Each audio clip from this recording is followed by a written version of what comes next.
Congresista Manuel Damer.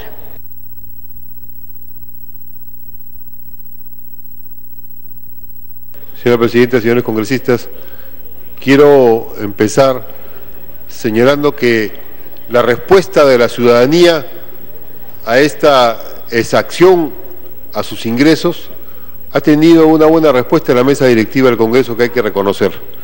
Permitir que este sea un debate amplio, abierto, que hagamos uso público de los argumentos y de la razón, que no sea un debate de etiquetas o de simples maneras de esconder responsabilidades. De ahí que empiezo saludando esta apertura de la mesa directiva a los debates en el seno del Congreso. Y quiero señalar que aquí alguien ha entendido mal lo que pasa en el Perú. Ha escuchado hablar de un bono joven. Algún ministro cajero, encastillado él, encapsulado, ha leído algún artículo que habla del bono joven. Y los que están en las AFP, ante los problemas que tienen, y los que están manejando la economía nacional en diversos sectores, ante los problemas que tienen por la baja de la producción y de los ingresos, han dicho: entonces vamos al bono joven. ¿Y cuál es el bono joven? Porque aquí se habla solamente de independientes. Señor presidente, señores congresistas, esta exacción no es en general a los independientes, es a los independientes de menos de 40 años, es en particular a los jóvenes. A ellos se les quiere poner esta exacción. El bono joven en el país es que tenemos una juventud en capacidad de desarrollar sus conocimientos, de ampliar sus habilidades y capacidades y de incorporarlas a la producción, que están en edad de trabajar. Eso es un bono joven para el país. Algunos quieren convertirlo en una ganancia rápida, sacándole recursos de esta forma para superar sus problemas financieros. Y esto es gravísimo. Y es tan grave que ha saltado un problema estructural de nuestra patria, que ya no puede esconderse más, que ya no puede taparse. Se nos habló de que las AFP, esta forma de, en la práctica, reducir el sistema público de pensiones obligatorio entre lo que aportan los jóvenes y los que están en edad de trabajar para atender a los que tienen edad, donde no tienen trabajo, tienen limitaciones de ingresos. Esta compensación del punto de vista del conjunto de la sociedad iba a ser resuelto por el mercado e iba a ser resuelto por las AFPs. Y ya tenemos muchísimos años de AFPs, y la bancada de Acción Popular y Frente Amplio ha presentado justamente la necesidad de que se abra un debate nacional sobre esto, y que a partir de este hecho que los jóvenes han reclamado ante el país se pueda discutir y reformular puntos fundamentales. Porque ¿qué encontramos? Encontramos que, por ejemplo, como ya se ha dicho por varios, la cobertura de las AFP es una cobertura que llega a cotizantes, 18.8% de la PA ocupada urbana. Esto es, la cobertura real de cotizantes de las AFP es menos del 20% de la población económicamente activa urbana. ¿Qué futuro tiene eso?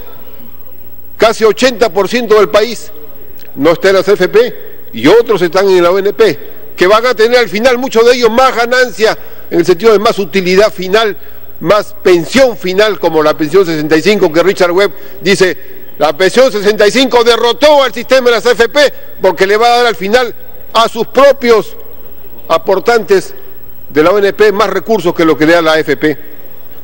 Tenemos entonces una cobertura del sistema de pensiones muy débil, sumamente débil, que el sistema de AFP no ha solucionado. Las pensiones están por debajo del salario mínimo vital. Un 57% de los pensionistas en el sistema privado de pensiones cobran menos del sueldo mínimo. O sea, un 57% cobran menos de 750 soles. Las cifras que ponen en la propaganda son cifras de promedio. Cifras de promedio que ocultan que hay un puñado muy reducido que tiene altas pensiones y la mayoría tienen menos de 570 soles. Por eso la pensión 65 ha derrotado al sistema de las AFP. Un 27% de esos que cobran sueldo mínimo, un 27% cobra incluso menos que la pensión mínima de la 19.990, de 415 soles. Inclusive en las AFP no hay pensión mínima. Más aún, si alguien se muere antes de cumplir la edad que debía retornarse, hay un problema con la discusión. Y si alguien pierde la posibilidad de aporte y no cubre el tiempo de periodo de aporte, hay un problema con ese recurso. Hay un robo a los que han estado aportando durante años y no cumplen determinadas condiciones. Ese es el sistema que se plantea como una gran ventaja. Más aún, señor presidente, señores congresistas, las comisiones están más altas del promedio latinoamericano. Las AFP son un mecanismo de financiación de los grandes grupos económicos. Las AFP no son un mecanismo para la protección social, son un mecanismo para obtener ingresos, son fondos para obtener rentabilidad, sacándosele ¿a quién? A los pobres, a los trabajadores, a los jóvenes, y ciertamente algunos, muy pocos, que tendrán una alta rentabilidad de sus pensiones cuando sean viejos, pero que no significarán nada a las AFP porque esos sectores tienen otros ingresos. Las comisiones en el Perú se hacen sobre el sueldo y no se hacen sobre la rentabilidad de la inversión. Y en el Perú son las más altas de América Latina. No entro al detalle porque daría vergüenza para todos los peruanos. Tenemos aquí la población de mayor desocupación, tenemos la población de mayor pobreza, tenemos la población que tiene que sobrevivir con las justas, y las AFP, que están hechas para tratar de resolver ese problema, son las que tienen las más altas posibilidades de comisiones en el conjunto del continente. A los pensionistas se les despoja el fondo de los mismos. Ya se ha dicho, el horizonte de vida de 105 años hace que el fallecimiento promedio del pensionista, que es de 80 a 83 años, la AFP se quede con el fondo restante, que fluctúa entre el 28 y el 36% del total, con capitalización del 5% anual. ¿Eso qué es, señor presidente, sino un saqueo, un robo? Ya aparece ese viejo y conocido poema, quieres asaltar a alguien, funda un banco. Aquí, señor presidente, habrá que decir, quieres robar a alguien, funda una AFP. Te permiten hacer esto.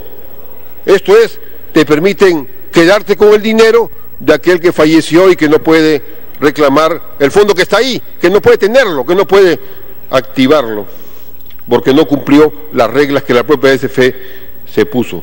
La rentabilidad es tan alta que las 500 mayores empresas tuvieron una rentabilidad en relación al capital del 24%. ¿Saben cuánto tuvieron las AFP en el periodo 2001-2011 de rentabilidad? 41.1%.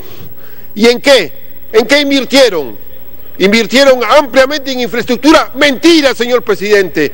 Invirtieron sobre todo en especulación, invirtieron en fondos de especulación e invirtieron en las propias empresas de las empresas que son dueñas de las AFP. Eso se llama monopolio, oligopolio, alta rentabilidad monopólica. Eso es lo que hay en las AFP. Mientras el afiliado le sacan de su ingreso y el afiliado está con las justas, obtiene las AFP una rentabilidad por su condición de monopolio. No entro al detalle de cómo funciona el monopolio, pero sí hay que decir que las AFP significaron un alto costo fiscal, porque el Estado ha desembolsado 26.400 millones de soles desde 1995, o sea, 6.2 del PBI para los bonos de reconocimiento y transferencia del Tesoro Público. ¿Cuál es el debate actual, señor presidente, señora presidenta, señores congresistas? El debate actual que lo han puesto los jóvenes independientes en el debate, en el rechazo y en la exigencia de la derogatoria a esta norma, porque le están sacando plata del bolsillo y de su futuro. ¿Cuál es el debate actual? El debate actual es que esos jóvenes se los quiere obligatoriamente meter en una AFP, que cuando lleguen a ser mayores, esos jóvenes van a recibir menos de la pensión mínima vital. En primer lugar, a esos jóvenes se les va a condenar a una pobreza impresionante, si es que logran recibir la pensión, si es que logran, si es que no terminan antes simplemente siendo exaccionados de su pensión porque se quedan en manos de las AFP. Pero junto con el problema de los jóvenes tenemos el problema de la vejez, que es el otro aspecto de esta crisis, que no salen a la calle que no aparece, pero es el otro aspecto de esta crisis. ¿Cuál es el problema de la vejez? Señor presidente, señora presidenta, señores congresistas, tenemos ahora de más de 65 años 6% de la población. En el 2050 vamos a tener 17% de la población y en el 2100 vamos a tener 29% de la población de más de 65 años, porque ha crecido la capacidad de atender las enfermedades y mejorar las condiciones de vida. Esa ampliación de las condiciones de vida no va a hacer que vamos a tener una población más asegurada, una población con mejores ingresos. Vamos a tener esta población joven que ya ha aprendido a mirar al futuro, que ya sabe y que busca ahorrar, y que busca ahorrar en su estudio, en su casa, en su microempresa, que busca ahorrar en su capacitación, en el desarrollo de su familia, que busca tener activos propios, y con su familia y con su grupo social, con sus círculos de amigos o de conocidos del barrio. Esa actividad de ahora de los jóvenes saben que si la ponen obligatoriamente en la AFP, en esta forma compulsiva como se está planteando y en las condiciones que se están planteando, va a significar que después no va a tener sino aire, después no va a tener sino mayor pobreza, porque esta población va a vivir más años que sus padres, va a vivir más años que sus abuelos, y saben que este intento compulsivo, exactivo, de sacarle recursos para darle beneficios a estos sectores privados, esto significa para ellos no solamente ahora una exacción, significa también matar parte de su futuro y significa dejarlo sin futuro, porque el futuro que se le va a presentar va a ser un futuro funesto y peligrosísimo para sus propias condiciones. Ese es el problema. Y por eso, porque ya tenemos varios años de este sistema del fondo de pensiones privado, y hay una discusión en todo el mundo y en América Latina. El sistema del fondo privado de pensiones, cuando se vuelve dominante y se vuelve monopólico y tiene estas condiciones de exacción a la población, es un sistema funesto que tiene que ser rectificado y modificado. En Chile, que es el origen de estos sistemas de fondos, el gobierno de Chile ha planteado la competencia, ha planteado que se cree una AFP del Estado, tipo ONP, ha planteado que se corrijan todo este tipo de subsidios y exacciones a los trabajadores, y está planteándolo. Aquí en el Perú, hace varios años vino una misión del Banco Mundial y planteó una cosa básica: las AFP en el Perú, donde la mayoría de la población no tiene empleo y no tiene un ingreso regular en el empleo formal. Es un absurdo querer hacer un sistema previsional basado en aportes en función de la actividad laboral. Hay que hacer un sistema previsional que le llaman de varios pilares, multipilar. Uno de los elementos tiene que ser el salario, pero en una sociedad como la nuestra, donde la mayoría no tiene salario regular, estable y formal, tiene que ser los impuestos lo que aporten al sistema previsional de pensiones, que es una necesidad pública, que no es un tema del mercado, es un tema de la sociedad, del interés público. Aquellos que solo piensan en el mercado solo piensan en la ganancia, pero hay que pensar que tenemos intereses colectivos como sociedad, tenemos intereses comunes que tenemos que entre todos atenderlos, y uno de los intereses comunes es justamente los fondos previsionales.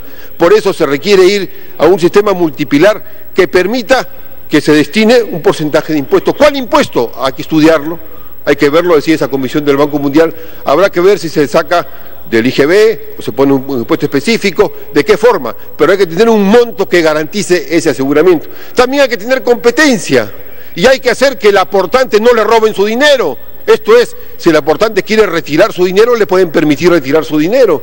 Si el aportante se muere antes de que cumpla determinados años de aporte, y si el dinero se lo va a quedar ¿quién? Se lo va a quedar la AFP, se lo va a quedar el que tiene los fondos, debe poder o lo hereda parte de la familia, o lo hereda alguien, o lo traspasa a alguien, o lo pueden hacer una determinación de que quede en manos de lo que son sus herederos. Hay formas legales básicas para garantizar que podamos tener ese sistema multipilar público y privado, con los cuales hay una decisión del conjunto de la colectividad de fortalecer el aporte de los jóvenes, pero también de resolver el problema de los viejos. En conjunto la sociedad, entre viejos y jóvenes, tener un equilibrio y un balance que permita mirar 50, 100 años hacia futuro. Ahora, con las AFP ahora, el Perú no tiene futuro en su juventud, en su población y en su vejez. Ese es el drama que ha saltado y que no se puede esconder. Y no se puede esconder buscando quién tiene la culpa, que puso una frase, puso otra frase. Yo dije lo contrario, me cambiaron. Ese es un debate casi insustancial. Es un debate por algunos programas de televisión, señores congresistas. Aquí hay que debatir los problemas del país. Y el país requiere que se reformule el sistema privado de pensiones y que se reformule el sistema público también, porque la ONP tiene una serie de problemas y dificultades, y que se busque otra manera de poder plantear las bases del sistema pensionario, el sistema previsional, en base a los impuestos, en base a la formalización del trabajo, en base a las posibilidades de dar diversos tipos de capas de atención en las propias AFP o en el sistema público, en base a un sistema básico, fundamental de servicios, que todos tengan derecho a la atención. La bancada de Acción Popular Frente Amplio ha anunciado que va a votar por la derogatoria. Y queremos saludar el pronunciamiento de diversos congresistas, de la congresista Marcial Espinosa y muchos más, que han dicho que también van a votar por la derogatoria. Esta ley tiene que derogarse, necesariamente. No hay fórmula mixta de que queda a mitad de camino, que la suspendemos. ¿Qué vamos a suspender? Tiene que derogarse. Si no, el Congreso va a ser corresponsable, pero no basta con derogarla. Por eso, el proyecto de ley que hemos planteado, que tiene el número 3721-2014, no planteamos que se vea ahora, pero sí planteamos en este proyecto de ley, que esperamos que se le dé prioridad en su momento respectivo, sí planteamos que debe formarse una comisión del Estado, de los diversos poderes del Estado, el Poder Ejecutivo, el Legislativo, los diversos sectores, que participen los empresarios, que participen todos los sectores, en los cuales se puedan establecer nuevos criterios que están planteados también en el proyecto de ley para ese sistema multipilar, donde se den otras bases para atender un problema que ahora ha saltado, y que la ley que lo derogue, este exabrupto que se cometió, no termina de resolver. Está planteado el tema del país, planteamos que en el debate del Congreso se le dé prioridad a propuestas como la nuestra y otras que existan para enfrentar un problema que no puede ser escondido, que no puede ser dejado de lado y menos puede ser simplemente dejado al mercado. Las sociedades tienen responsabilidades públicas y esta, con nuestra juventud y con la vejez, es justamente una de las principales responsabilidades públicas para garantizar el desarrollo de la nación.